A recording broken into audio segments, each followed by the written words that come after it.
MFA updates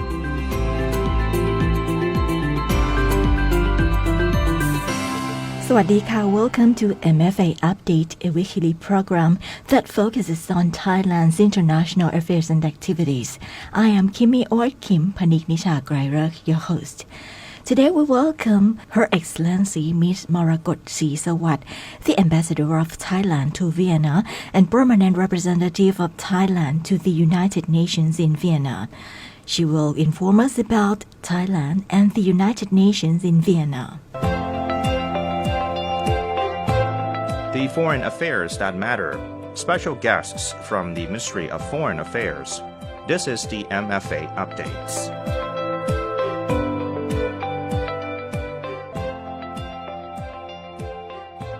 Sawadika. Everyone, good morning, audience in Thailand. This is Moragot Sisawat, Ambassador of Thailand in Vienna. People have often heard about the United Nations being in New York and Geneva, but probably do not realize that the United Nations also has its office in Vienna. So could you please tell us more about the United Nations in Vienna and what are its functions there and how important are they? And please elaborate about your tasks in Vienna. Thank you very much. Everyone already knows that UN has the headquarters in New York and another office in Geneva, but Vienna has long been the center for multilateralism. It is the venue for one of the oldest international conferences in the world, that is the Congress of Vienna in 1814 to 1815. Vienna is also the place where the negotiations of the important international laws took place. They are Vienna Convention on diplomatic relations, Vienna Conventions on consular relations, and the Vienna Conventions on law of the treaties. These are considered to be the conventions that regulate the conduct of the international relations today. And in Vienna, the United Nations office in Vienna, or we call it UNOF, was established since 1st January 1980. It is the third UN office after the headquarters in New York and the office in Geneva. So Vienna is the place for the UN office, the third one. And it performs the representation and liaison functions with permanent missions to the UN in Vienna, the host government, and the intergovernmental and non-governmental organizations in Vienna. So for UNOF, today, at present, the UNOF plays host as the number, they play host to a number of UN entities. For instance, the UN Office on Drug and Crime, or the UN ODC. The audience may have heard of this, the name of this office. The UN Industrial Development Organization, or UNIDO. The UN Office for Outer Space, or the UN Outer Space Affairs, or the UN USA. And it is also the venue for the meeting of the UN bodies, such as the UN Commission on International Trade Law, or UNCITRAL, the UN Scientific Committee on the Effects of Atomic Radiation, or UNSCEAR, and the UN International Narcotic Control Board, or the INCB. Besides these UN offices, there are many other international organizations that have their headquarters in Vienna. For example, here the International Atomic Energy Agency, or the IAEA, has the headquarters in Vienna. The Preparatory Commission of the Comprehensive Nuclear Test Ban Treaty, or CTBTO, the organizations of the petroleum exporting countries, or OPEC, and the Organizations for Security and Cooperation in Europe, or OSCE, and also International Anti-Corruption Academy, or IARCA. These are the international organizations that have their headquarters in Vienna. In the past, we used to say that the works of the one particular entity of the UN falls into one of the three pillars, namely the peace and security, the human rights and development, but nowadays the borderlines of these issues are blurred and everything is interconnected. So as the work for the UN office at Vienna also have functions that nowadays facing the challenges of the international politics, these challenges come with the players that become more diversified in nature. Not only the state that are the main players, but we have civil society, we have NGOs, we have people sectors that are taking part in the work of multilateral issues. And with these challenges, these many emerging challenges, it has changed the nature of the work, and we have to consider that, for instance, if we take the concept of security, in the past, people may talk about security in the concept that related to security in the sense of military security, but nowadays the concept of comprehensive security has more dimensions, has many more dimensions, ranging from food, energy security, human security, environmental securities. These are the issues that are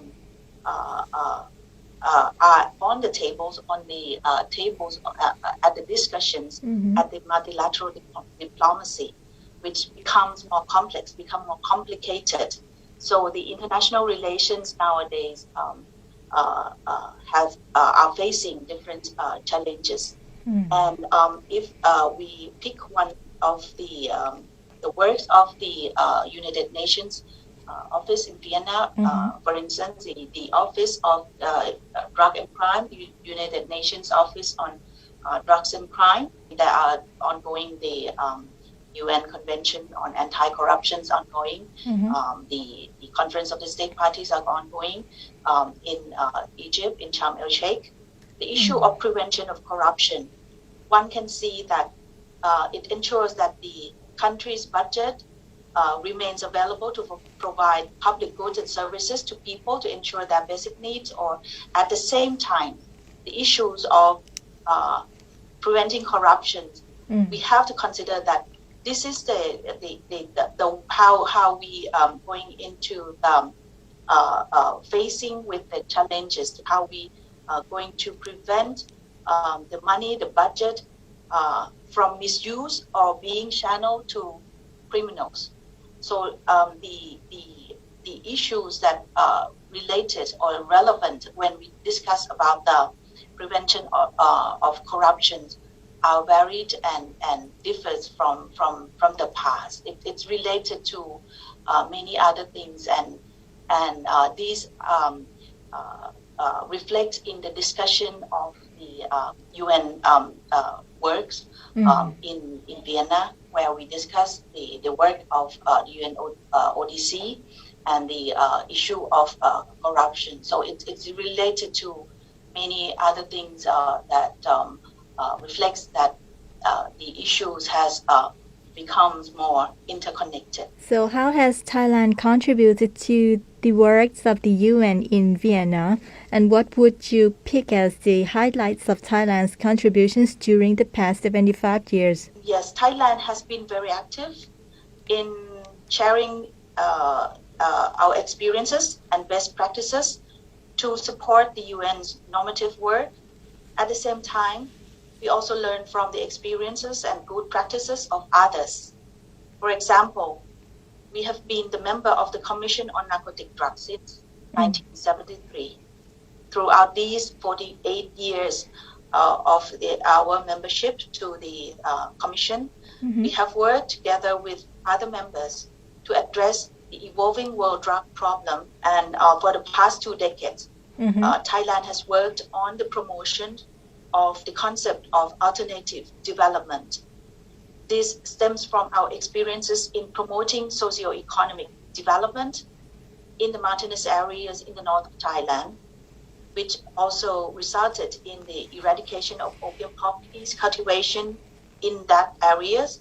So these are the experience that we share our good practice with others. And when other countries adopt this as their policy, we can also learn from their experiences in implementing such policy.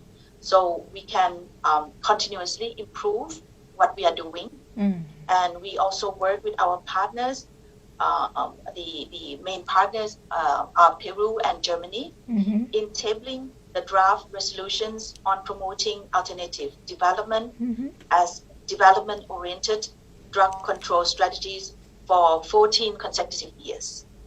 So these resolutions are on the table, and it keep changing the elements that are up to date and reflect the approach that we are looking forward to working for more in a more effective and efficient manner. So just like other issues, work related to alternative development is not limited to Vienna, as this contributes to all UN pillars. So we have to work to coordinate our work with others, whether in New York, in Geneva, or in Bangkok. You know that we have the UN ESCAP in Bangkok. The UN ODC also have the regional office in Bangkok, where they coordinate with regional with countries in the region, and also with the Thai authorities, as well as other countries around the world. So the fruit of our collaboration is one of the highlights of our contribution to the UN. That is the UN Guiding Principles on Alternative Development. These guiding principles was adopted by the UN General Assembly in New York in 2013, and these principles are still used by the UN as well as other countries nowadays. So to address the drug supply in many parts of the world, and there are even talks about how the alternative development can help address the situation in many other countries, for instance, in Afghanistan. So these are the things that we are working here in Vienna, and working with other countries, member countries, UN offices, and many other stakeholders, development agencies of many countries in pursuing these principles and implementing the alternative development approach in many countries to address the issues not only on drug control, but it could be applied to other issues like crime prevention, like many other things. They address the issues of development in many other countries. So this is the thing that we are working in Vienna. And the most important aspect when we're working in diplomacy is that everything you do affects many other things in one way or another. So even when the topic for today is about the UN works in Vienna, there is no such thing as a work that is exclusive to the UN office in Vienna. So besides alternative development, Thailand also contributes a lot as a member of the Commission on Crime Prevention and Criminal Justice.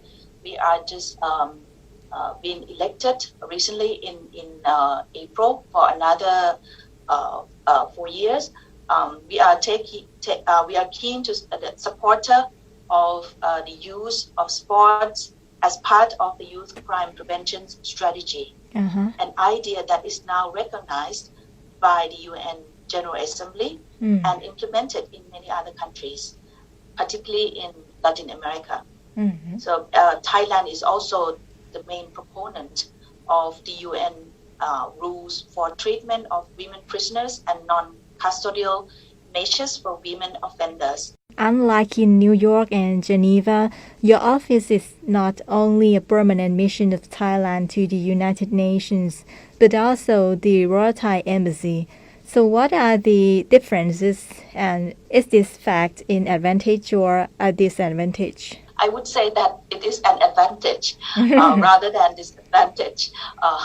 Certainly, our offices in New York and Geneva are known only for permanent missions because of their sole focus on multilateral work, while other offices around the world are embassies, as their focus is the promotion of our interests bilaterally within the countries they are in. Our portfolio here consists of both multilateral and bilateral. So roughly half of our work are bilateral and consular. We promote good relations with our host country, Austria, and their neighbors, Slovenia and Slovakia, as well as protect the interests of the Thai people in these countries. The other half of our work is multilateral, which I have already mentioned. And having both portfolios means that we have to deal with many things that may happen at the same time. So our officers have to attend meetings to share our views, to work on the multilateral diplomacy at the UN and other multilateral meetings, other international organizations. At the same time, we have another set of officers, or some may do both, that we have to promote the bilateral relations in all aspects and take care and protect the interests of the Thai living here, facilitate and render assistance. For instance, we had many repatriation flights during the COVID pandemic last year and this year as well. That is, for instance, the work that we have doing here. However, if we see the whole picture, both sides of the work here are complementary to each other. For example, back in July this year, we have the living exhibition that is combined exhibition and reception with the theme on Thailand's alternative development showcase. Besides alternative development, we use this event as an opportunity to promote Thainess, whether it's food, whether it's dancing, boxing, to permanent missions and international organizations staff, ambassadors here. Meanwhile, we also promote the Thai products from alternative development projects, such as juices, handicrafts from the local to the local Austrian, especially to the business community and importers. So we do both. You can see that we have combined the elements of both bilateral and multilateral diplomacy here to promote Thailand and to achieve manifold achievements.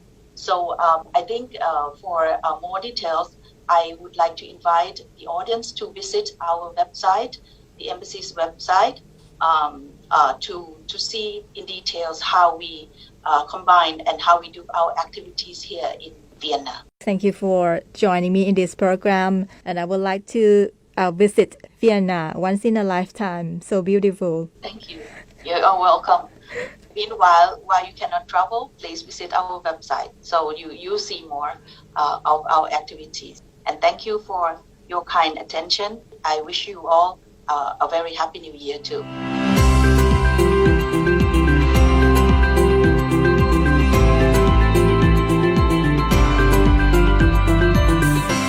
And that's it for MFA Update. Thank you very much, Her Excellency Ms. Moragot Sisawat, the Ambassador of Thailand to Vienna, on the topic of Thailand and the United Nations in Vienna. Don't forget to follow the YouTube channel MFA Thailand and Facebook page FM88 Radio Thailand English for more updates. I am Kimmy or Kim Panik Nisha Grairuk, so see you again. Until next time. สวัสดีค่ะ MFA Updates